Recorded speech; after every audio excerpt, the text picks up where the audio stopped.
মানুষ যা ভাবে তা কিন্তু সবসময় হয় না। এই যেমন আমি বাবার বাড়ি গেছিলাম কালী পুজো উপলক্ষে, তো ভেবেছিলাম তোমাদের সাথে ডেলি রুটিন শেয়ার করবো, যেহেতু ওখানে আমি 9 দিন ছিলাম, কিন্তু তার হয়ে ওঠেনি, কারণ ছোট বাচ্চা নিয়ে ভিডিও করা একা সম্ভব না। যেহেতু তোমাদের দাদাভাই আমার সাথে যায়নি, যেহেতু শাশুড়ি মা অসুস্থ, তাইও যেতে পারিনি, আমি একাই গেছিলাম, আর একা বাচ্চা নিয়ে ভিডিও করা সম্ভব না। আর বাড়ির অনেকেই ছিল, কিন্তু সবারই প্রত্যেকেরই একটা কাজ ছিল, যেহেতু আমার বাবা মার ব্যবসা আছে, তাই সবাই আর ওকে ধরে উঠতে পারিনি, আর আমি একা ওকে নিয়ে আর ভিডিও করতে পারিনি।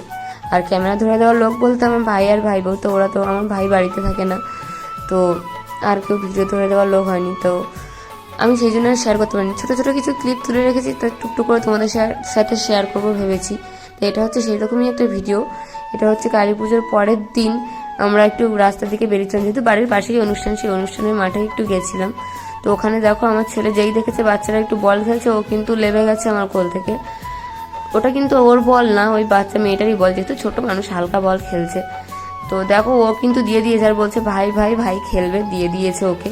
আর ও কিন্তু ওদের সাথে ভালোই মিশে গেছে, যে আনখা জায়গায় গেছে মিশতে পারবে না তা না, ও যেখানেই যাক বড়দের সাথে না মিশতে পারলেও বাচ্চাদের সাথে ঠিকই মিশে যায় এটা। আর ও কিন্তু বল খেলতে খুবই ভালোবাসে, তাই যতটুকু পারলাম তোমাদের সাথে শেয়ার করলাম। আরও শেয়ার করবো, ভাইফোঁটার ভিডিও আছে, কিছু খাওয়া দাওয়ার ভিডিও আছে, সবই তোমাদের সাথে শেয়ার করবো, একটু সময় দাও, সবই।